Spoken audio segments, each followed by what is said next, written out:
नमस्कार. मी विद्यासागर जनार्दन पाटांगणकर, बीड. आपणा सर्वांचं या ठिकाणी मनःपूर्वक स्वागत करतो. मुक्त सृजन या साहित्य पत्रिकेच्या द्वारे मुक्त सृजन या लाईव्ह पेजवर कार्यक्रमामध्ये आपण मला आमंत्रित केलं त्याबद्दल मी सर्वांचं मनःपूर्वक आभार व्यक्त करतो.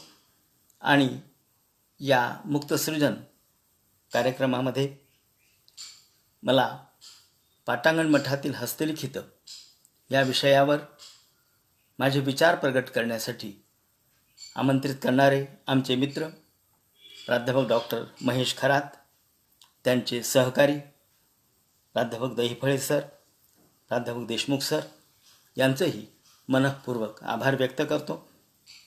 मुक्तसृजन या मुक्त संवाद शृंखलेमध्ये अनेक नामवंत अभ्यासकांनी, विचारवंतांनी, प्रतिभावंतांनी आपापले विचार, कविता सादर केलेले आहेत. त्या सर्व पूर्वील रसिकांचं, अभ्यासकांचं आणि प्रतिभावंतांचं हे देखील मी स्वागत करतो. त्यांना सादर नमस्कार करतो. आणि पाटांगण मठातील हस्तलिखित या विषयावर मी माझे विचार प्रस्तुत करत आहे. या ठिकाणी सर्व आमचे रसिक उपस्थित झालेले आहेत. मी सर्वांना नमस्कार करतो. धारूरकर मॅडम या ठिकाणी आलेले आहेत, त्याचप्रमाणे दहिफळे सर आलेले आहेत, महेश खरात सर यांनाही मी नमस्कार करतो. आणि पाटांगण मठातील हस्तलिखित यांचा धांडोळा आणि त्याचं रसिकावलोकन करण्यापूर्वी आपण पाटांगण हे जे देवस्थान आहे याचं एक झलक म्हणून, याचं एक स्वरूप फक्त आपल्यासमोर आपल्या व्हिडिओमध्ये आपण पाहूया आणि मग आपल्या विवेचनाला आपण सुरुवात करूया.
पाटांगण हे देवस्थान 400 वर्षापासून प्रसिद्ध असलेलं आहे आणि या देवस्थानामध्ये अनेक हस्तलिखित आहेत.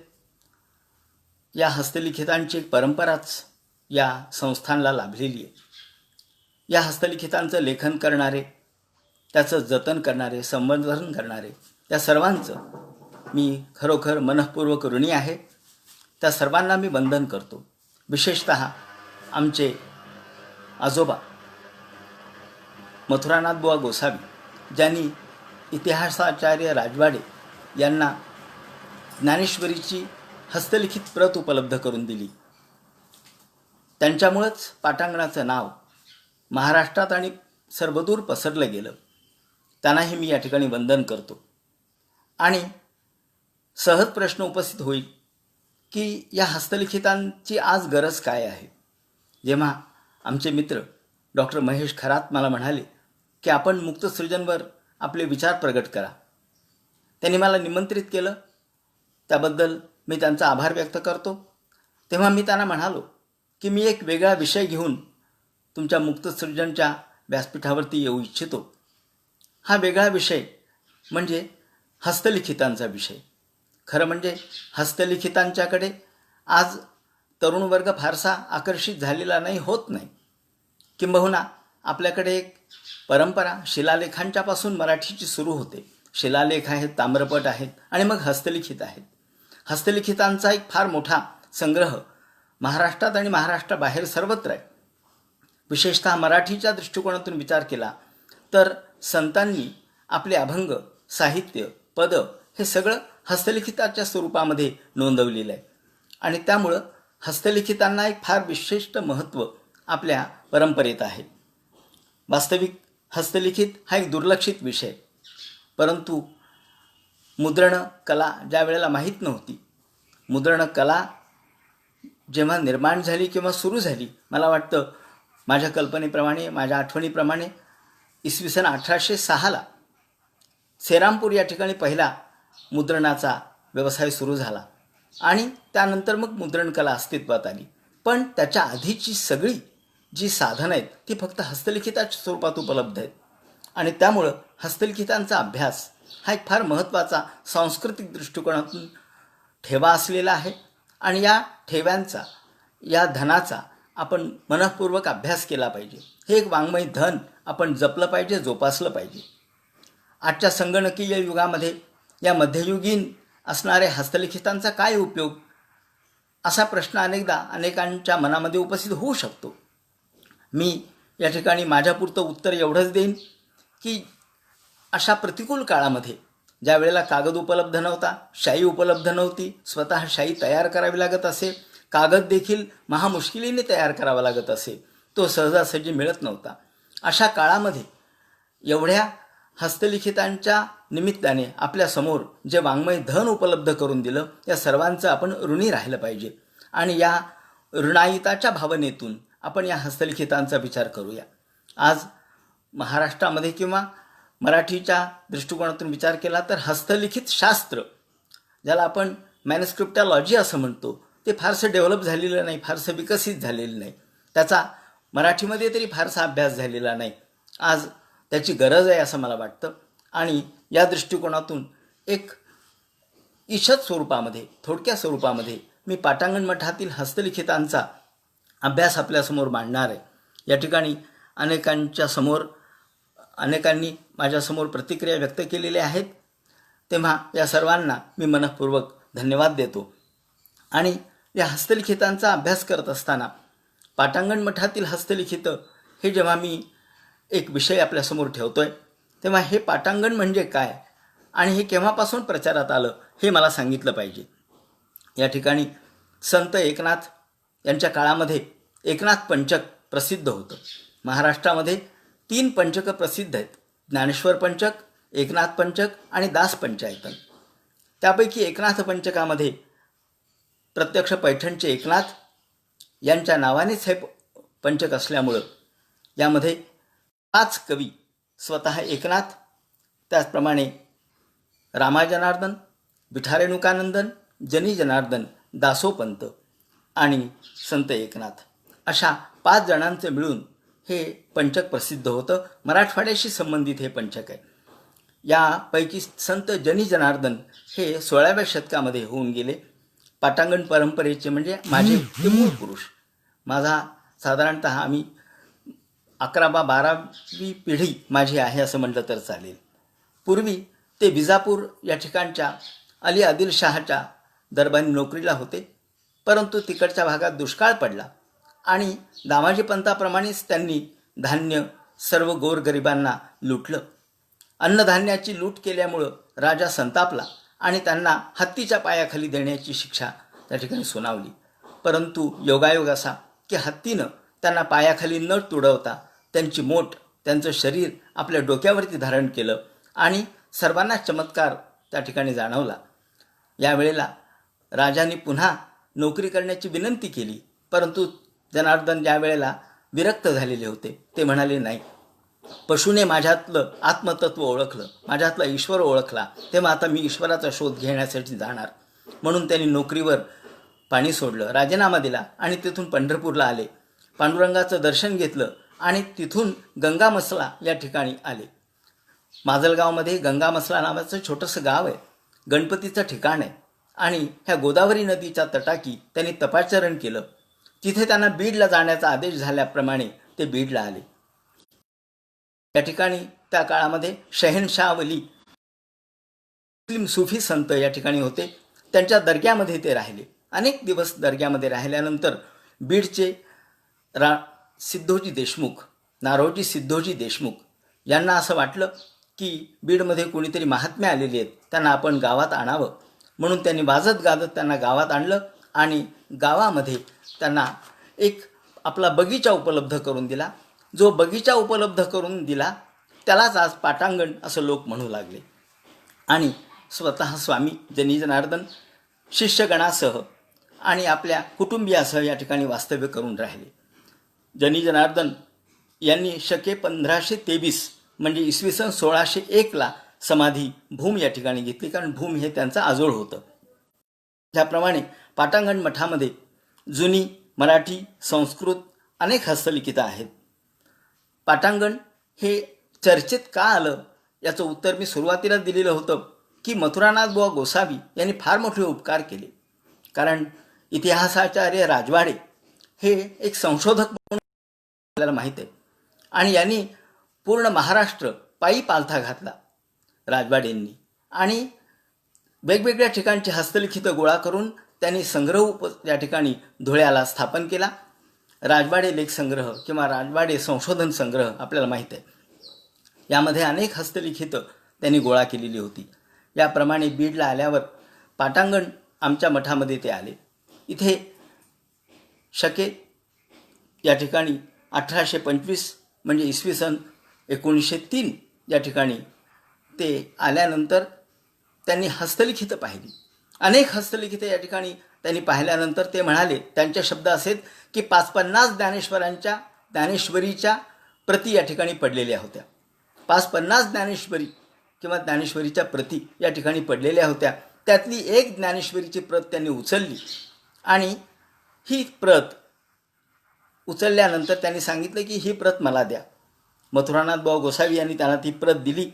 या प्रतीवर मुकुंद यांचा एक उल्लेख होता. यावेळेला पाटांगण व्युत्पत्ती देत असताना त्यांनी ऐतिहासिक कागदपत्र जपून ठेवण्याची जागा म्हणजे पट्टापासून पट्टा शब्द, पट्टापासून पाटा शब्द असा आपल्याला दिसतो. याप्रमाणे त्यांनी ही व्युत्पत्ती दिली. परंतु ती जरी भाषा वाङ्मयाच्या दृष्टिकोनातून, भाषाशास्त्राच्या दृष्टिकोनातून बरोबर असली तरी दुसरी एक व्युत्पत्ती अशी आहे की जनी जनार्दन यांना एक मुलगा नारायण नावाचा होता आणि त्यांना 2 मुलं म्हणजे जनी जनार्दनांना 2 नातू होते आणि त्या 2 नातवांच्यापैकी एक देव आणि दुसरे राघव. त्यांना एकूण 5 मुलं झाली म्हणजे जनी जनार्दन यांना 5 पणतू होते. या 5च्या अंगणामध्ये ते राहत असत. म्हणून 5च्या अंगणाला पाचांगण पासून पाटांगण अशा प्रकारचा अपभ्रंश आपल्याला झालेला दिसतो. आणि या 5च्या अंगणामध्ये जनी जनार्दन संन्यस्त वृत्तीने राहत असत. या पाटांगणाला एक वरचं पाटांगण आणि दुसरं खालचं पाटांगण किंवा एक धाकटं पाटांगण आणि दुसरं थोरलं पाटांगण, ज्याप्रमाणे अंबाजोगाईला धाकटं देवघर आणि थोरलं देवघर अशा आहेत, तशा पाटांगणाच्या 2 पाती झाल्या. याचा उल्लेख ज्येष्ठ स्वातंत्र्य सेनानी कैलासवासी पुरुषोत्तमराव चपळगावकर यांनी घडून गेलेली गोष्ट या त्यांच्या आत्मचरित्रामध्ये याचा उल्लेख केलेला आहे. या पाटांगण मठात अनेक हस्तलिखितं आहेत. अनेक मोठमोठे संत महात्मे या ठिकाणी येत असत. त्यापैकी प्रसिद्ध संत एकनाथ हे देखील स्वामींच्या भेटीला आलेले होते. त्यावेळी स्वामींना चातुर्थिक ज्वर म्हणजे चौधारी थंडी आलेली होती. 4 दिवसाला एकदा थंडी यायची. यावेळेला स्वामींनी योग समाधीने, योग साधनेने ही थंडी एका गोधडीमध्ये ठेवलीची घटना आहे, आख्यायिका आहे. ती गोधडी आजही पाटांगण मठामध्ये जपून ठेवलेली आहे. त्याची पूजा त्यांच्या जन्मतिथीच्या वेळेला दरवर्षी केली जाते. यावेळेला नशे पोहनेरकर या प्रसिद्ध संशोधकांनी असं म्हटलंय की दासोपंताची पासोडी आणि जनी जनार्दनांची गोधडी ह्या मराठवाड्याच्या मानाच्या वस्तू आहेत. तेव्हा इतकी महत्त्व या गोधडीला आहे. त्यांची गोधडी आणि त्यांची कानटोपी या ठिकाणी मी सहज दाखवतो, माझ्या पुस्तकातला उल्लेख आहे. त्यांची गोधडी आणि कानटोपी या ठिकाणी दिसते.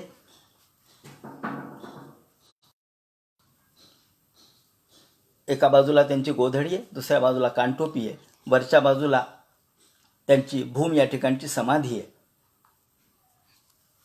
आणि इथे कानटोपी आणि इकडे गोधडी आहे. तेव्हा पाटांगण मठामध्ये अनेक हस्तलिखितांचं लेखन पुनर्लेखन झालेलं आहे. जनार्दनाश्रमेण लिखितम किंवा तीर्थ पाटांगण असा उल्लेख अनेक ठिकाणी आपल्याला दिसतो. जनी जनार्दन यांच्या जानकी स्वयंवर ग्रंथाचं हस्तलिखित या ठिकाणी उपलब्ध झालं आणि त्यावरती शके 1556 असा उल्लेख आहे. आणि या 1556 भावनाम संवत्सर जनार्दनांचे नातू राघव यांनी त्याचं लेखन केलेलं आहे. आणि शंकर श्रीकृष्ण देव यांनी याचं हस्तलिखित पाटांगण मठातून नेलं. नंतर त्यांनी तिची प्रत छापली. तेव्हा ही छापील प्रत आज माझ्याकडे आहे. पण राघवांचा हस्ताक्षर या पत्रामध्ये किंवा या पानावरती आपल्याला दिसेल.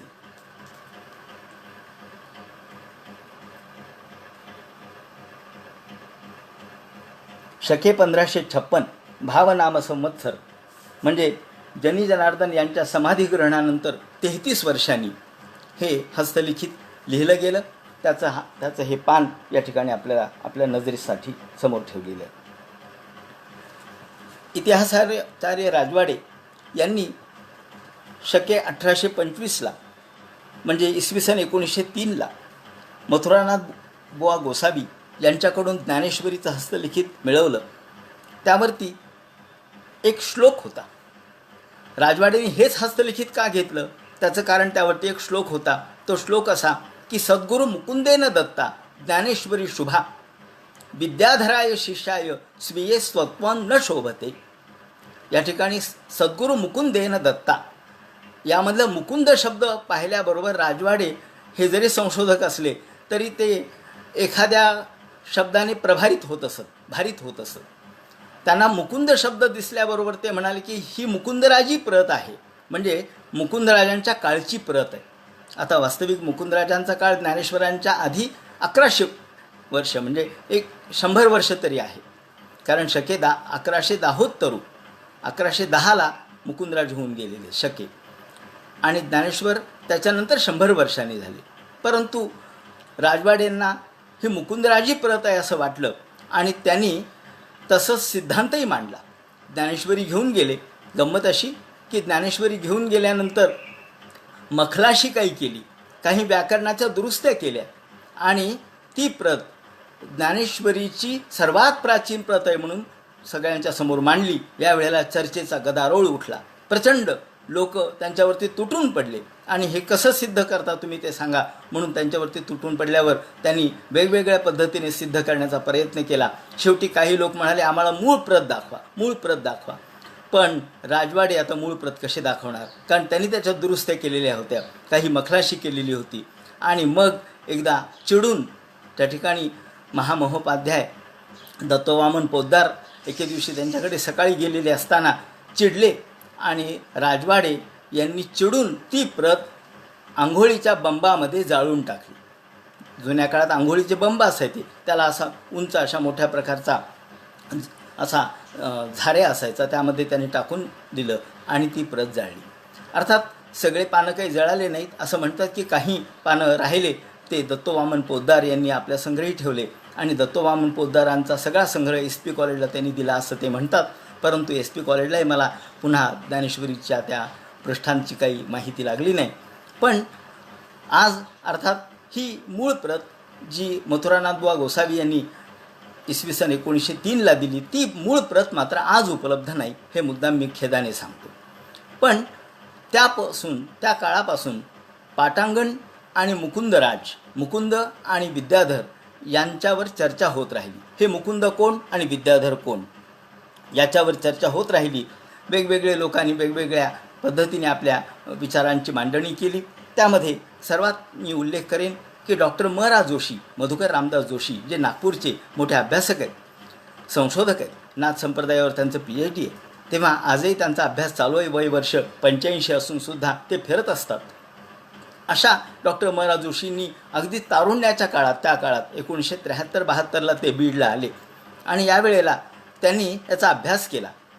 यावेळेला त्यांना आमच्या परंपरेतल्या मंडळींनी, माझ्या वडिलांनी, जनार्दन बुवा पाटांगणकर यांनी मदत केली आणि मुकुंद कोण, विद्याधर कोण याची माहिती दिली. यासंबंधीचं एक पुस्तक त्यांनी आपल्यासमोर त्यावेळेला लिहिलं. आणि ज्ञानेश्वरी संशोधन पाटांगण परंपरा एक अध्ययन, ज्ञानेश्वरी संशोधन पाटांगण परंपरा एक अध्ययन, म्हणजे पाटांगणाची एक स्वतंत्र ज्ञानेश्वरीची परंपरा कशी आहे ती त्यांनी त्यातून मांडली. आणि यामध्ये मुकुंद आणि विद्याधर यांचा अन्वय काय आहे, हे सद्गुरू मुकुंद कोण आणि विद्याधर कोण याचा शोध त्यांनी त्या ठिकाणी मांडला. या दृष्टिकोनातून ही मुकुंदाच्या उल्लेखामुळं जो चर्चेचा धुराळा उठला आणि त्यातून ज्ञानेश्वरी संशोधनाला वेगळीच गती प्राप्त झाली. मुकुंद हे कोण, तर मी या ठिकाणी मुद्दाम सांगेन, कारण मी देखील त्यावर पुढे संशोधन केलं. आणि पाना कुलकर्णी यांनी शिवाजी विद्यापीठाच्या वतीने जे ज्ञानेश्वरीचं हस्तलिखित प्रकाशित केलं त्याच्या प्रस्तावनेमध्ये माननीय पाना कुलकर्णी सरांनी माझा उल्लेख केलेला आहे. मी नम्रतापूर्वक त्यांचे आभार व्यक्त करतो या ठिकाणी. तेव्हा यामध्ये मी देखील त्यावर संशोधन केलं, अभ्यास केला. आणि मुकुंद कोण, तर मुकुंदांचं आडनाव व्यापारी होतं. ते उत्तम श्लोकाचे पुत्र होते. त्यांचा बीडचा काय संबंध, तर ते बीडला हे त्यांचं आजोळ होतं. म्हणजे त्यांची आई या ठिकाणी होती. त्यांची आई चिऊबाई नावाची होती, ती बीडची. विद्याधर हे या पाटांगण परंपरेचे सत्पुरुष होते. आणि मुकुंदाचं पाटांगणावरती येणं कारण उत्तम श्लोकाचे वडील पाटांगणातील नारायण नामक सत्पुरुषाचे शिष्य होते. प्राकृत सप्तशतीमध्ये असं म्हटलेलं आहे की पूर्वी धुंडीपुत्र जनार्दन स्वामी बीड नगरी विख्यात नामी तत्प्रपौत्र नारायण गोस्वामी परमनियमी तपस्वी तदनुग्रहित मम जनक बाळाजी महादेव नामक. म्हणजे उत्तम श्लोक यांचे वडील बाळाजी महादेव हे नारायण स्वामींचे अनुग्रहित होते. आणि नारायण स्वामी हे जनी जनार्दनाचे पंतू ठरतात. याप्रमाणे कृष्णदयाळन, उत्तम श्लोक आणि मुकुंद यांचा अनुबंध या ठिकाणी सिद्ध होतो. आणि हे मुकुंद हे उमरखेडला सध्या त्यांचं देवघर आहे. त्यांचं आडनाव या ठिकाणी त्यांचे वंशज मुनी असं लावतात. मी या ठिकाणी जाऊन भेट दिलेली, त्यांच्या दर्शन घेतलं, त्यांच्या वंशजांची भेट घेतली. आणि त्यांचे अनेक पदं, अनेक लेखन साहित्य हे आज बीड पाटांगणात उपलब्ध आहे. हे मुकुंदाच्या संदर्भातलं किंवा विद्याधराच्या संदर्भातली हे अनेक वह्या अशा प्रकारच्या, ज्यामध्ये मुकुंद, विद्याधर, स्वानंद यांचा उल्लेख आहेत. ह्या देखील मुकुंदांच्या संदर्भातल्या हस्तलिखित आहेत.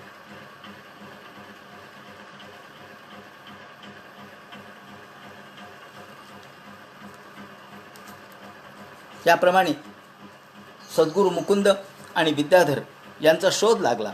आणि मुकुंदाची आता ही ज्ञानेश्वरीची जी प्रत आहे ती मूळ प्रत तर आज उपलब्ध नाही, परंतु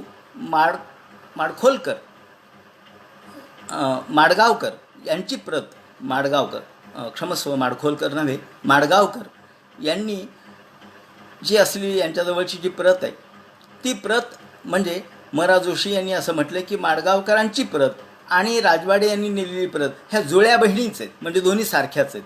आणि मग माडगावकरांची प्रत आणि माझ्याकडे आता असलेली जी ज्ञानेश्वरीची प्रत आहे ती मुद्दाम मी या ठिकाणी दाखवतो, कारण ही देखील ज्या परंपरेतली प्राचीन प्रत आहे आज उपलब्ध असलेली. ही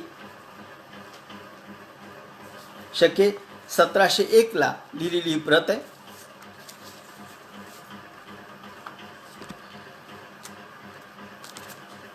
ही ज्ञानेश्वरीची आज उपलब्ध असलेली शके 1701 म्हणजे जवळपास 200 वर्षापूर्वीची, 250 वर्षापूर्वीची प्रत, 250-300 वर्षापूर्वीची प्रत आहे. आज शके 1942 आहे आणि हे 1701.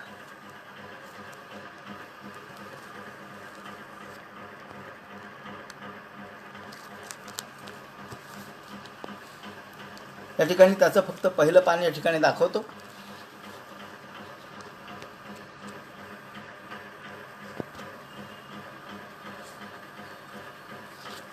त्याच्या मागे लिहिलेलं आहे.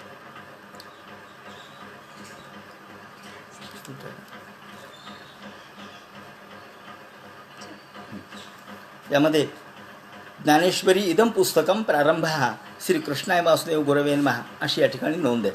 आणि ही जी प्रत आहे ती 1701ला या ठिकाणी लिहिलेली आणि ही पैठण या ठिकाणी लिहिलेली आहे. तर सध्या जेवढे या ठिकाणी हस्तलिखित आहेत त्या सर्वांच्यावरती मी अशा प्रकारचे एक कार्ड तयार करून त्यावरती नोंद करतो आहे की यामध्ये याची ओबी संख्या किती आहे, याची पृष्ठसंख्या किती आहे, हे लेखन काळ आहे का याच्यात उल्लेख केलेला, त्याचप्रमाणे ज्यांनी लिहिलं त्याचा उल्लेख आहे का, प्रतलेखकाचा उल्लेख आहे का, याप्रमाणे याची सर्वांची नोंद या ठिकाणी केलेली आहे. आणि याच्या मागच्या बाजूला ओबी संख्या आणि पृष्ठसंख्या याची नोंद केलेली आहे. ही प्रत भाद्रपद महिन्यात कपिला षष्ठीला प्रतिष्ठान नगरी गोदावरीच्या काठी याचं लेखन झालेलं आहे. अशा प्रकारची ही ज्ञानेश्वरीची प्रत. याप्रमाणे मुकुंदराजी प्रत जरी आज उपलब्ध नसली तरी त्याची बहीण असलेली दुसरी प्रत आपल्यासमोर उपलब्ध आहे. पाटांगणाचा अनुबंध अशा प्रकारचा आपल्याला दिसतो. विका राजवाडे यांनी असं म्हटलं की धारूरचे कोकिळ घराणं हे उद्धव चितघरांचं आहे. ही माहिती मथुरानाथ बुवांनी देऊन एक पदही गाऊन दाखवलं. उद्धव चितघन हे धारूरचे कोकिळ असल्याचं मथुरानाथ बुवांच्यामुळं वाङ्मय इतिहासाला कळालं. म्हणून उद्धव चितघनाची अनेक पदं, अनेक रचना पाटांगणाच्या मध्ये उपलब्ध आहेत. अत्यंत प्राचीन म्हणजे गोरक्षनाथांचं एक जुनं पद या ठिकाणी उपलब्ध आहे. या ठिकाणी मुद्दाम मी ते पृष्ठ आपल्याला दाखवतो ज्यामध्ये गोरक्षनाथांचं पद आहे. सर्वात प्राचीन गोरक्षनाथ आपल्याला माहिती आहे. गोरक्षनाथापासूनच ही नाथ परंपरा सुरू, पुढे आदिनाथ, नंतर मच्छिंद्रनाथ आणि मग गोरक्षनाथ आणि मग मराठी वाङ्मयाचा इतिहास सुरू होतो आपल्याला माहीत आहे. त्याप्रमाणे हे गोरक्षनाथांचं त्यांच्या पद्धतीने असलेलं पद, यात थोडासा हिंदीचा प्रभाव आहे, मराठी जरी पद असलं तरी, म्हणून हे आपल्यासमोर ठेवलं. त्याचप्रमाणे या राजवाड्यांच्यामुळं अनेक संशोधक या ठिकाणी आले आणि हे अनेक जे संशोधक आले त्यात प्रथमतः राजवाडे आले, त्यानंतर राग हर्षे आले. राग हर्षे यांनी इथली एक ज्ञानेश्वरीची प्रत नेली. अर्थात त्यांनी ती परत केलीच नाही, त्यांनी फक्त एक अध्याय छापला आणि तो अध्याय पाठवून दिला. आणि नेहमीप्रमाणे संशोधकांचं वैशिष्ट्य असं आहे की एकदा नेलं ते परत द्यायचंच नाही. त्यामुळे लोक संशोधकाला घाबरतात. आपण जरी कुठेही गेलो आणि म्हणालो की आम्हाला हे संशोधनासाठी द्या, तर लोक आज द्यायला तयार होत नाहीत. त्याचं कारण हे आहे. याप्रमाणे राग हर्षे आले, त्यांनी या ठिकाणी ज्ञानेश्वरीची प्रत नेली. त्याचप्रमाणे पर्याय पुस्तिका, आता पर्याय पुस्तक म्हणजे शब्द कोणाला आज कळणार नाही, तर पर्याय पुस्तक म्हणजे डिक्शनरी. थोडक्यात ज्ञानेश्वरीच्या शब्दांच्या अर्थाची डिक्शनरी ही त्या काळात त्या हर्षे यांनी नेली, तीही परत नाही दिली. त्यानंतर शंकर श्रीकृष्ण देव, गोका चांदोरकर, महामहोपाध्याय दवा पोद्दार, आदरणीय माझे गुरुवर्य डॉक्टर युम पठाण, त्याचप्रमाणे डॉक्टर रामचंद्र चिंतामण ढेरे, या सर्वांनी या ठिकाणी येऊन अनेक हस्तलिखित धांडवली, अभ्यासली, पाहिली. त्याचप्रमाणे रामचंद्र चिंतामण ढेरे यांनी तर जनी जनार्दनांचं चरित्र आणि पद प्रसाद मासिकात 1965ला प्रकाशित केली. त्यानंतर म.रा. जोशी हेही या ठिकाणी आले आणि त्यांनी सांगितलं की पाटांगण या मठाचा उल्लेख केल्याशिवाय कोणताही स्थलकोश आज पूर्ण होऊ शकणार नाही. आदरणीय न्यायमूर्ती नरेंद्र चपळगावकर यांनी 1962ला प्रतिष्ठान मासिकामधून जनी जनार्दनांची पदं त्या ठिकाणी प्रकाशित केली होती. आणि यावेळेला आदरणीय न्यायमूर्ती चपळगावकर साहेब यांनी ही जी पदं प्रकाशित केली ती या प्रकारची आहे आणि हे जनी जनार्दनांच्या वह्यांमधली नोंदी आहे.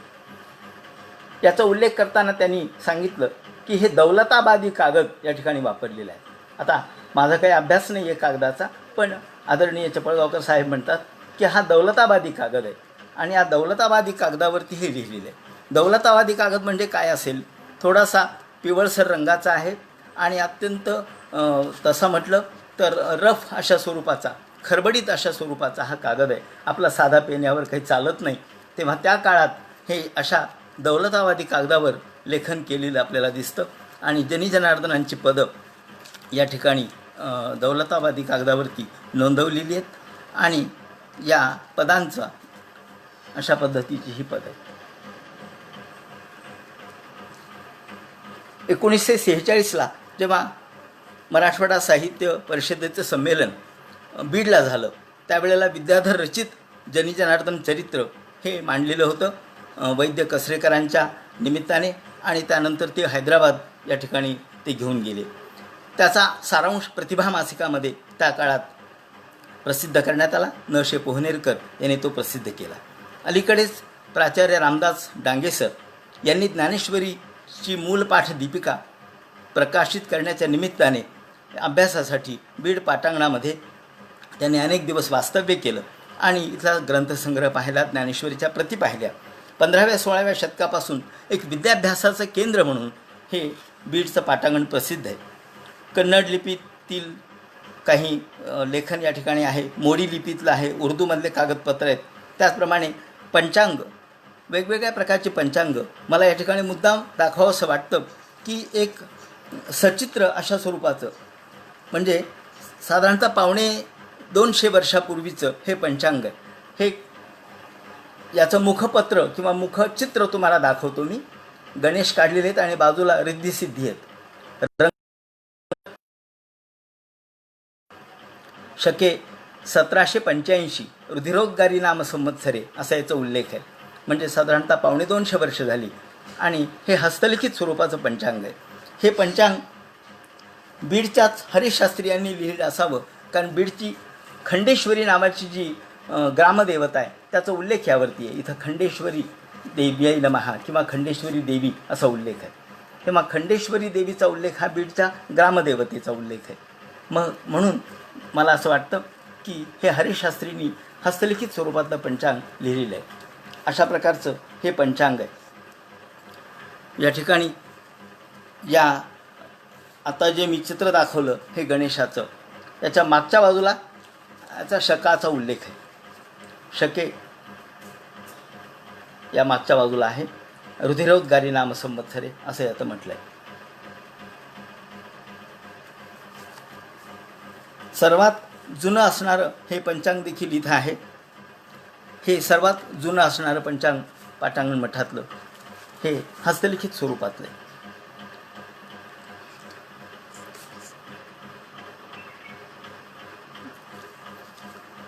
तेव्हा मराठी साहित्याच्या दृष्टीने जर विचार केला तर मुकुंदराजापासून उद्धव चितगन, केशवस्वामी, जनी जनार्दन, ज्ञानेश्वर, नामदेव, तुकाराम, रामदास, मोरोपंत, वामन पंडित, मुक्तेश्वर यांच्या विपुल रचना या ठिकाणी उपलब्ध आहेत. विशेषतः लोलिंबराज नावाचे कवी, मराठी वाङ्मयाच्या अभ्यासकाला माहीत आहे लोलिंबराज हे मराठी कवी आहेत, परंतु त्यांनी संस्कृतमध्ये हरिविलास नावाचं सर्गबद्ध काव्य लिहिलं, ते देखील या ठिकाणी संस्कृतमधलं उपलब्ध आहे. त्यानंतर आणखी एका गोष्टीचा उल्लेख करायचा आहे, ते म्हणजे संत जनी जनार्दनांचे एक शिष्य होते एकनाथ नावाचे. पैठणचे एकनाथ वेगळे आणि हे वेगळे. संत एकनाथ यांच्या नावाचं साम्य असल्यामुळं अनेक लोकांना त्यांच्या लेखनाचा अर्थ कळाला नाही किंवा त्यांचा लेखन त्यांच्या नावावरचं कोणतं हे कळलं नाही. परंतु त्यांनी एकादश स्कंद, दशमस्कंद, गणेशविलास हे ग्रंथलेखन केलं. डॉक्टर म.रा. जोशी यांनी या एकनाथाचा शोध घेतला. हे कोण? तर जनी जनार्दनाचे मावस भाऊ विसाजीपंत नावाचे होते. त्यांना 3 मुली होत्या आणि त्यापैकी एक एकनाथाला दिलेली होती, ह्या जनी जनार्दन शिष्य एकनाथांना. आणि एकनाथांनी आपली मुलगी तंजावरच्या नागनाथाला दिली होती.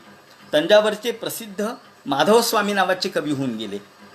त्यांचे पुत्र हे एकनाथांचे नातू, त्यांनी प्रबोध चंद्रोदय याचं मराठी भाषांतर केलं. बीड पाटांगण मठामध्ये प्रवृत्ती निवृत्तीबोध नावाचा एक ग्रंथ आहे, त्याच्याशी याचा अनुबंध जुळतो. म्हणजे बीड पाटांगण मठातील हस्तलिखितांचा संबंध तिरुवेळंदूरपर्यंत जाऊन पोहोचतो, हे मुद्दाम या ठिकाणी मला सांगायचे.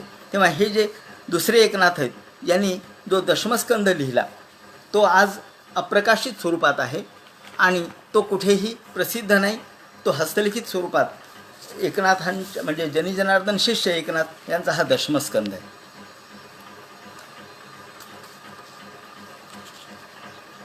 हा दशमस्कंद असं तिथं लिहिलेलं आहे आणि याच्या पहिल्या पानावरचं हे लेख.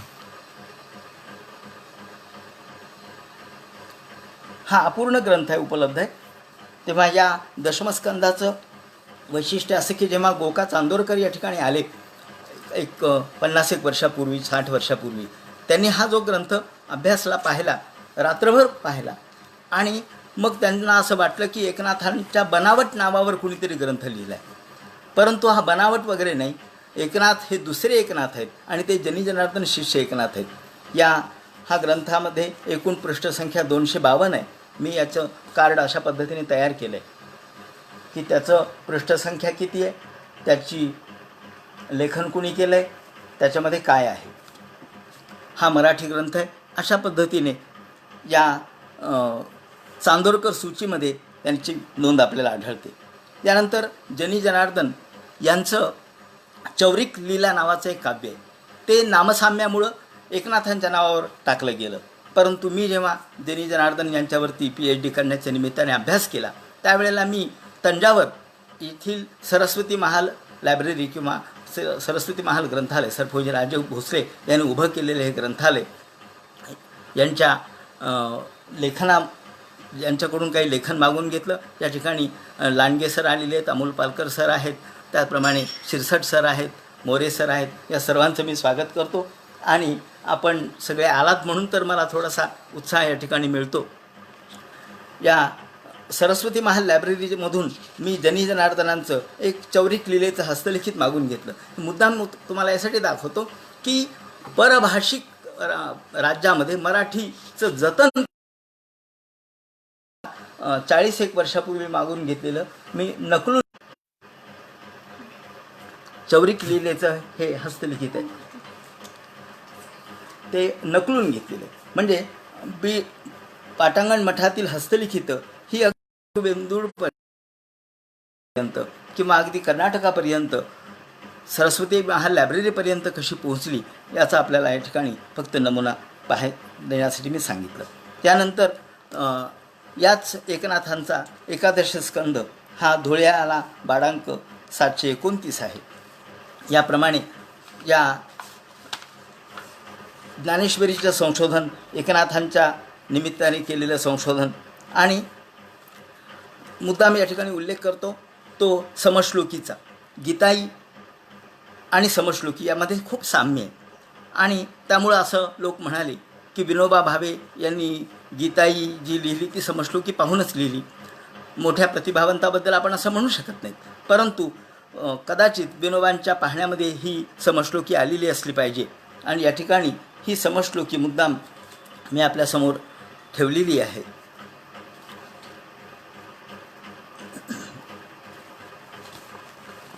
ही समश्लोकी या ठिकाणी आहे. ही समश्लोकी यामध्ये वामन पंडितांनी लिहिलेली आहे.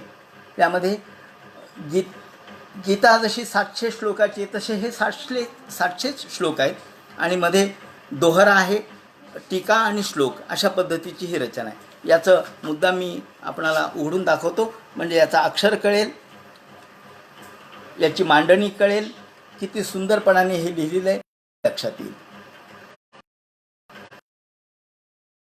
श्लोकी आणि गीताई विनोबांची आणि समश्लोकी वामन पंडिताची यामध्ये खूपच साम्य आपल्याला दिसतं. त्याचप्रमाणे विवेक सिंधू हा आद्य कवी मुकुंदराजांचा ग्रंथ, याच्या 3 प्रती आपल्याकडे उपलब्ध आहेत पाटांगण मठामध्ये. हे विवेक सिंधू असं या ठिकाणी हे एक पत्र याचं पहिलं सुरुवातीचं. अशा 3 प्रती या ठिकाणी उपलब्ध आहेत विवेक सिंधूच्या. त्यानंतर आणखी एका गोष्टीचा उल्लेख करायचा आहे. ही एक विवेक सिंधूची प्रत.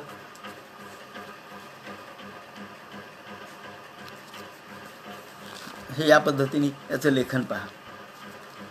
यामध्ये यांना समास कसे सोडलेत, मांडणी कशी केली आहे आणि परमामृत नावाचा ग्रंथ तो देखील मुकुंदराजांचाच आहे, तो देखील आहे.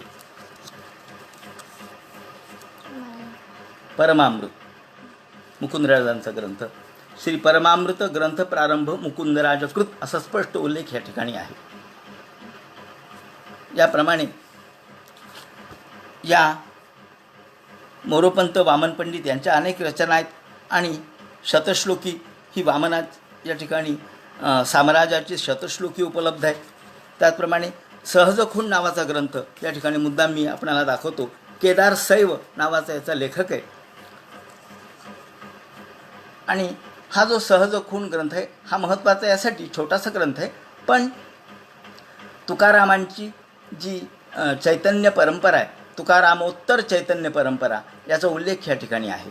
तुकारामोत्तर चैतन्य परंपरा याचा उल्लेख असल्यामुळं 80 ओबी संख्या असलेली ही हा छोटासा ग्रंथ केदार सैव यांचा आहे. तोही माझ्या दृष्टीने महत्त्वाचा आहे. शिवशतश्लोकी साम्राज्याची ती माझ्या दृष्टीने महत्त्वाची आहे. ही शिवशतश्लोकी साम्राज्याची आहे. याचा शेवटी याचा उल्लेख आहे साम्राज्याचा. पण हा साम्राज्य म्हणजे प्रसिद्ध साम्राज्य नाही, हा दुसरा कोणीतरी असला पाहिजे. त्याचप्रमाणे वाक्यबोध सुधा प्रदीपिका या नावाची टीका या ठिकाणी उपलब्ध आहे.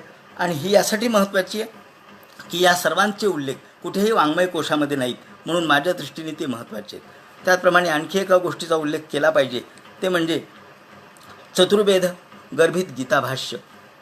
हे मी यासाठी सांगायला लागलो की बीडमध्ये एक सूर्यसूरी दैवज्ञ नावाचे कवी होऊन गेले.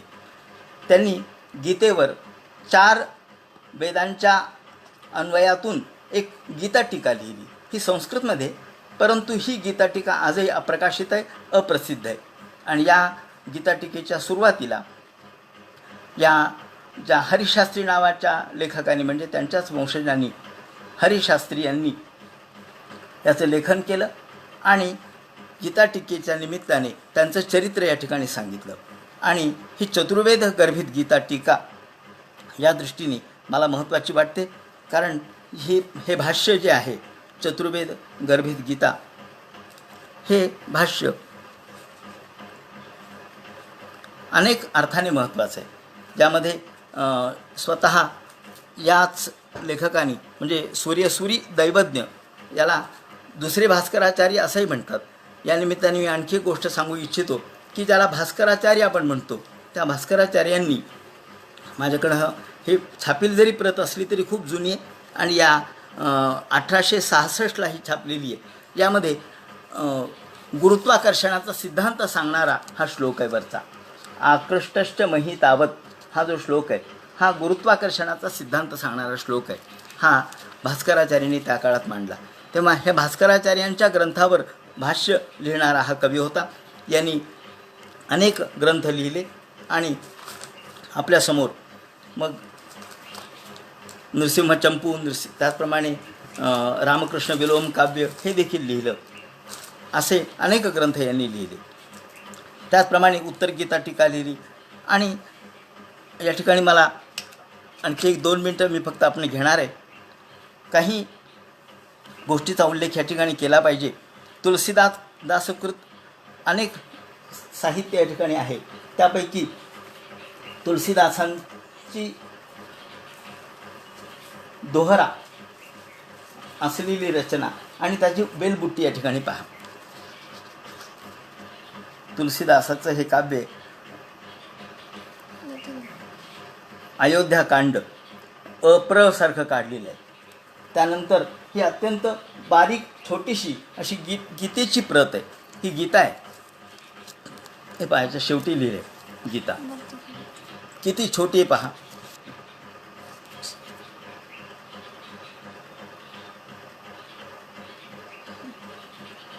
त्याचप्रमाणे एक मुद्दाम हे दाखवतो मी की हे ऋग्वेदाचं भाष्य आहे, परंतु त्यावरती असलेलं जे फ्री हँडसारखं अत्यंत सुंदर अशा प्रकारचं मध्ये लेखनाच्या मध्येच एखादी नक्षी काढणे, मला वाटतं हे खूप दुर्मिळ मी सादर करतोय.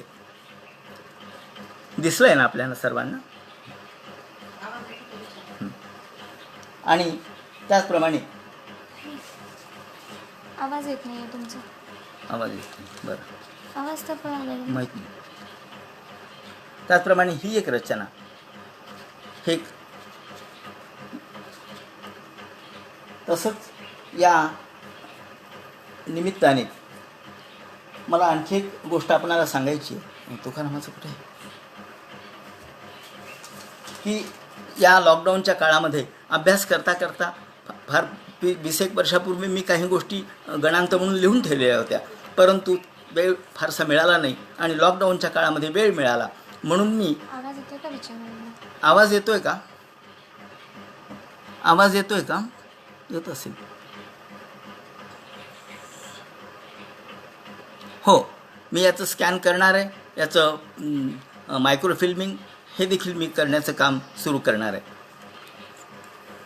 तर काही येत नाही. यानंतर संत तुकारामांचे 1,200 अभंग मला असे पाटांगण मठात सापडले की जे सरकारी गाथेत नाहीत आणि सांप्रदायिक गाथेत देखील नाहीत. तेव्हा अशा वेगवेगळ्या वह्यांमध्ये असलेले अभंग फक्त एका वहीचा नमुना आपल्यासमोर ठेवतोय. अभंग तुकोबांचे असं म्हणून हे अभंग लिहिलेले आहेत.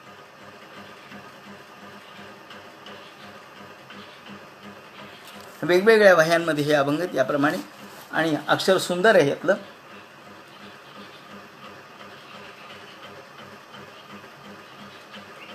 वेगवेगळ्या वह्यांमध्ये समाविष्ट असलेले विस्कळीत स्वरूपात आहेत. काही सलग आहेत, काही सलग नाहीत. परंतु याचा शोध घेऊन त्याचं लेखन मी एका वहीमध्ये केलेलं आहे. त्याचं संपादन आता लवकरच मी करणार आहे. तेव्हा अशा प्रकारे आणखी एक गोष्ट फक्त सांगायची आहे की ती म्हणजे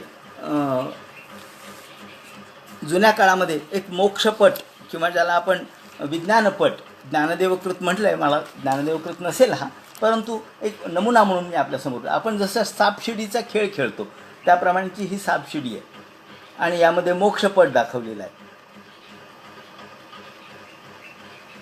याप्रमाणे हा मोक्षपट म्हणजे वाईट कर्म केले तर माणूस कुठे जातो, सत्कर्म केले तर कुठे जातो, एका अर्थाने एक गंमत म्हणून याकडे पाहायला काही हरकत नाही.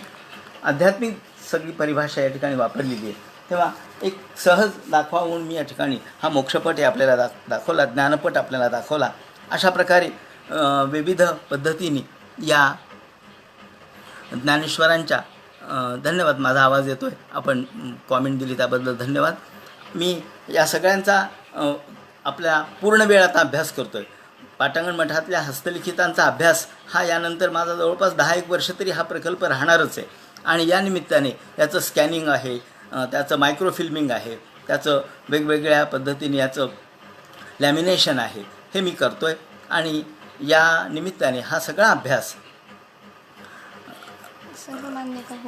शिरीष लांडगे सरांनी असं विचारले की ज्ञानेश्वरीची सर्वसामान्य प्रत अद्याप का तयार होऊ शकली नाही, यावर मत काय? यावर मत एवढंच आहे की ज्ञानेश्वरीच्या ओव्यांच्यामध्ये मतभिन्नता आहे आणि त्यामुळं मला वाटतं आदरणीय डांगे आपले मागे बोलणं झालेलं आहे. डांगे सरांनी जी प्रत तयार केली त्या प्रतीमध्ये जे अनेक जे काही पाठ आहेत बाकीचे त्याची नोंद केलेली आहे. तेव्हा म्हणून सर्वसामान्य म्हणजे सांप्रदायिक लोक वेगळ्या पद्धतीने म्हणतात आणि संशोधक लोक वेगळ्या पद्धतीने म्हणतात आणि अर्थही वेगळ्या पद्धतीने लावतात. तेव्हा हा तो स्वतंत्र अभ्यासाचा चर्चेचा विषय आहे. अविनाश आवलगावकर या ठिकाणी आलेले आहेत आणि मी खरोखर आवलगावकर सरांचं स्वागत करतो. एका मध्ययुगीन साहित्याच्या अभ्यासकाला मध्ययुगीन साहित्यिक जर सन्मुख असेल तर जास्त आनंद त्याला मिळत असतो. तेव्हा सर्वांचं मी मनःपूर्वक आभार या ठिकाणी व्यक्त करतो. आपण प्रतिक्रिया दिल्या, वेगवेगळे आपले संदेश या ठिकाणी पाठवले, त्याबद्दल मी सर्वांचं मनःपूर्वक आभार व्यक्त करतो. या मुक्तसृजन या पेजवरती व्यक्त होण्याची संधी डॉक्टर महेश खरात यांनी मला दिली, त्याबद्दल मी खरोखर महेश खरात आणि त्यांचे सर्व सहकारी दहीफळे आणि देशमुख यांचे मनःपूर्वक आभार व्यक्त करतो. पाटांगण मठाची ही हस्तलिखितांची परंपरा, त्याचा शोध हा सातत्याने चालूच राहणार आहे. मराठी संशोधन पत्रिकेच्या निमित्ताने मी काही लेखही त्यांच्याकडे पाठवलेले आहेत. अजूनही माझा अभ्यास चालू आहे. तेव्हा आपण आपल्या सर्वांच्या सहकार्याने हा प्रकल्पही परिपूर्ण करणार आहे. याप्रमाणे हा फक्त काही भाग मी तुम्हाला दाखवला, बाकी भरपूर हस्तलिखितं माझ्या पाठीमागं असलेले जे कपाट आहेत त्यामध्ये खूप पोथ्या आणि ग्रंथ आहेत की ज्याचा अभ्यास मी एकटा नाही करू शकणार. आपल्यातले जर काही संशोधक अभ्यासक तयार झाले तर त्यांच्यासाठी मी हे सगळं तयार करून ठेवतो. आपण फक्त या आणि अभ्यास करा. मी सर्व अभ्यासकांना नम्र प्रार्थना करतो. आपल्यासाठी हा सेवा उपलब्ध आहे आणि खुला आहे. धन्यवाद. पुनश्च आभार.